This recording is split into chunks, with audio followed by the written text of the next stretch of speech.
Emoko Badela BTV versus Senenda Bachane so hit out the man subscribe share do pilitesa ubenya binu etini ebobo ensemma Afenyo Markins ensemmen no de betu dwan NDC for kasa ho chese wo tim say National Security omuburu mo Bank of Ghana former Bank of Ghana adese no omowie ni sika asewie ni Jeweries na NDC for nsi Afenyo sisi de wo kofa papa wo de du fa Chum send this for no say omo ye komma omo ye hungry people and some o kan omo se hwe Afenyo anyway so wo na yemomro mienti nsem ye ba dia ka biam de munzem bebro Dr. Addison former Bank of Ghana governor fee no ade a me pacho bebre omotumi afa ne yeni jewelry ne yeni jewelry sibia ewo ho omo wie so san so far 10,000 Ghana cedis we yensema omodu tu dwa nti omo ka che His Excellency John Dramani Mahama so unstoppable national security operatives no wo ekwan bia omafa so etu sa na moya emboa we yensema omodu betu dwa na obi chese nti omo kobo say to person omo chese nkofu to me for 10,000 sound for jewelry ana yanko Parliament and pay press conference and micro minority ne betu dwa no mo bo national security operative omo kopie mo wo former Bank of Ghana governor fee omo chese omo ria 10,000 Ghana cedis amo sign for jewelry account ho yenkotie Afenyo market nsemo de tu dwa. The minority caucus is here to express its concerns about the growing lawless conduct of our national security operatives who the government has unleashed on opponents, particularly the MPP appointees of former President Nana Addo Dankwa Akufo-Addo. We've heard of some raids, and in some cases, these so-called security operatives rob these officials when they are leaving their premises. They force their way, overpower the security, and enter these premises. This Rambo-style approach must cease. This is the first time in the history of our country that a governor of a central bank is being subjected to such a treatment. Unfortunately for the governor, some 10,000 cedis on his bed could not be found. So some of these hungry party foot soldiers that they use, who parade themselves as national security operatives, after all, perhaps not even being paid, and they use this opportunity to steal. The governor's wife's earrings and necklaces were also not traced. Honorable Alexander Afenyo Markins or minority leader onuna odensem na atudwa na asemo ka menene ya adwene se wo kasa full soldiers national security enyo bia na eni no raho operative no ye form mu nim security ka security a omu ni mu nte ora jakpa mo no ye nim se wa ye military officer da team ono omu nam na nye full soldiers kofa afọ bua ye kofo mbebi ante no de ora Afenyo Markins me no nya adwene wo sa asem na aka no ho twe sign kra menim se mpanimfo ate nti sa na muntu no se ye no credit a ombetu no ma ahwehwem na bibia etumi akonkan na sa asemi na no so abeto edwa ana nkofo kasa nti hwan na suma sa nkofui ma omokoe na enyo bia se deputy attorney general Dr. Justice Shram sai ono no say osumaye ma omokoe kohwe sa dwumedi nti ade a mpanifo ankasa gitum enya se bia ora jakpane ne dom omoso ya na omokofie ekobom pum Radisson be wumpoma na yembrem behweme ekoso ade a attorney general's department ye ka aban cratch penny or shen yem brassam so omo ne somaye eye mo ye sa search no wo ho nti enya dia efi bibia ya approve by the office nti so obi ti a nya so obi ne dom ne bo mu timpo ko ro bi fiesa enya sa fi se make say Attorney General Office I confirm so omo na smile muma yenkoti Dr. Justice Sram Sai ono no Deputy Attorney General nsema odituja. Concerns are on two sides. There are a group of people who believe that the AG is actually being slow, and there's another group of people who are of the view that the AG is being aggressive. Last night there were some searches conducted in some homes, and the views are divided. But I would like to assure the public that we are, as much as we can, pursuing persons who are believed or are suspected to have looted, state assets, being money or other properties. We are committed, and work is going on day and night for that to be done.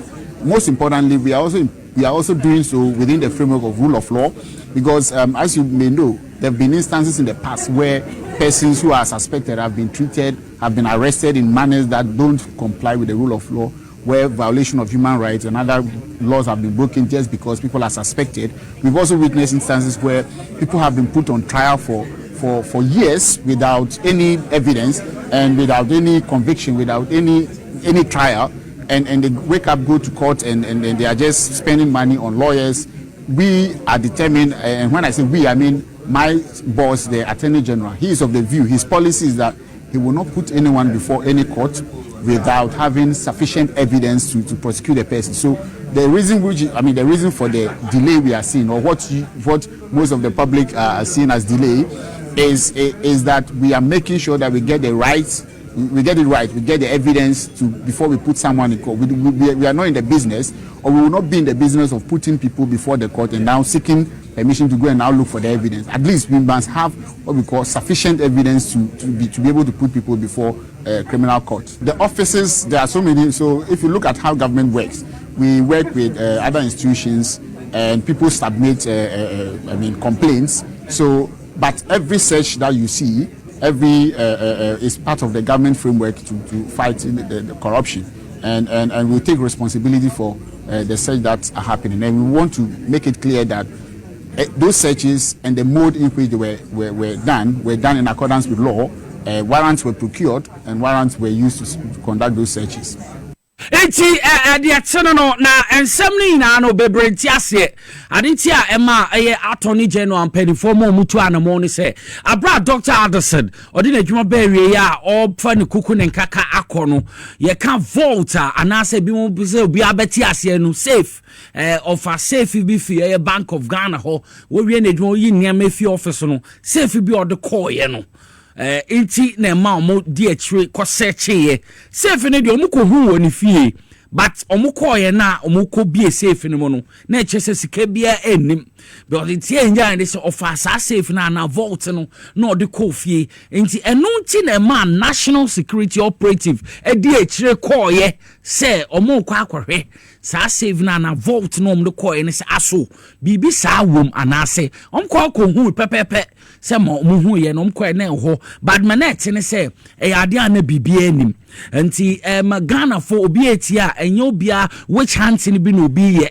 anase obi eni di obi achi te se mankofo ka se enye sa akra ne te obi eni ndi obi achi but imum e sa de na ode call ye no na omususu ehu ne se bibi wom omko ye mkoto sa de ni si wo pepepe imum na ya empty ade na bibi anim nti de etene no nsema minority kan nsema omo ka no mama ye mayentu ntosu ebiangu ye ni enfanda dance mbia mbata sansem no ho fi se asem no nokura bia anim nti se wuti a de etene no sasem no ade a nokura bia anim nti orade senso ni fi omko ye no ana search omko ye no ehu ensem eni bino no wonim say nyame ya adom ochena the Ghana Black Stars gina koano na baby a Black Stars edu no ye hia obi ampaibo me no de minim say aye Afcon no ye ntumi anko Afcon no de ye ntumi anko but Malaysia ultimate he ni daso World Cup countries miensa na hosti ni na no mu ode kakra me no de mu ode ye US of A Mexico, and Canada. And he says, "Ya na Ghana for ni abre nyame adom ochine ye chi he ya Accra Sports Stadium. Aha, e chi he ya Ghana Black Stars BC akaina preparation no and His Excellency John Dramani Mahama first gentleman of the state e be hia so betumi akọ encourage players and no mo kodidi nkomo kakra na yahwe meko the state of Accra Sports Stadium na Black Stars Society say omo faith to say omo hoden adwene to say first gentleman of the republic dey also kona motivate omo kakra etinra ade a okoye no omo kasae catch omo 2025 African Cup of Nations AFCON disappointment PMO ma ya yetena ha ma HSS stima yenim se omo kra de nche omo nimbo bokra tumi be hyeyen Sudan hyeyen na HSS reho sempa na ema yenim gwase yentumi qualify but I see Bibi also ye na ban ye na Black Stars to me qualify na World Cup no FIFA World Cup 2026 no obetumi aye aboa it is hard ye made so course so ma occupy mu Accra Sports Stadium endra ma pese be ko na ekoti abra His Excellency John Dramani Mahama on Ghana Black Stars occupy mu no didi nkomo ni mpenifo ni na nti wa wo hwe kesemfo yi Ghana Black Stars ni no says ya de ye skipper your son your friend Jordan Are you for ndo mu madwuma and Jordan are you coach Otto Addo wom say Ghana den ye say Otto Addo asanso bebi edri de ye nyina me ye US ameko unya US ebeko World Cup so ba etumi ma economy ne ma koso intimate bi ama me mama obi amfa negative prayers bi ante o machi ye mbom pai mo mo na china child free wo hwe place na say inter colleges for ye mbom pai na intumi show mo bebre ye hwe His Excellency John Dramani Mahama ono na ogina ho na wo behu minister in charge of sports so ansana management committee Stephen Tornado appear owura Randy Abe omo na ewo ho mo enkoko tie nsem no aikoso ndro wa Accra Sports Stadium in area. Here on behalf of all Ghanaians as the President of the Republic to just cheer you on and encourage you. Ghanaians have had their hearts broken by the fact that we didn't qualify for the AFCON. But even where we qualified for the AFCON, we crashed out very early the last time. And so we haven't given up on you. We still believe that the Black Stars can find its glory again. And it's dependent on you and the technical team and the management committee. We can come and play the football. We can make the resources available. We can come to the stadium and cheer you on. But eventually, the goals will come from these feet that are right here. And so, it takes sacrifice. It takes strength. We all like to watch you when you play for your teams, and we expect that you bring some of that dedication to the national team. Playing for the national team is not as lucrative as playing for your individual teams, but still that sense of pride and patriotism that your nation, has gone to the World Cup is something that is worth dying for. And so, before you start the qualifiers, let's put the AFCON debacle behind us, and let's look forward and know that we can redeem ourselves. I know that in the World Cup qualifiers, you're going to redeem yourselves. Play and we qualify. Ghanaians will find it in their hearts to come fully behind the team again. And I know you can do it. I mean, you're all talented players. We're going to continue to support you, not only for the World Cup, but beyond. We think that we must build a very strong team.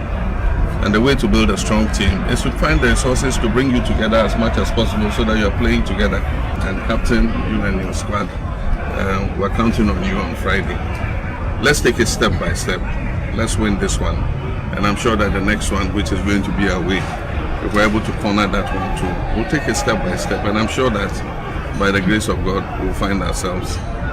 It's United States, eh? Yes, and Canada. Yes, Canada. So by the grace of God, we'll find ourselves in US. Maybe by then they would have finished their tariff wars, so that we can have a great tournament. So coach, you and your technical team, you play as much a role as the players. You need to build their morale you need to make the right calls at the right time. And so it's not only the players, but it's also you who are the management team who are directing the game. Your role is also very important. And so let's go for it. Go Black Stars. Yeah.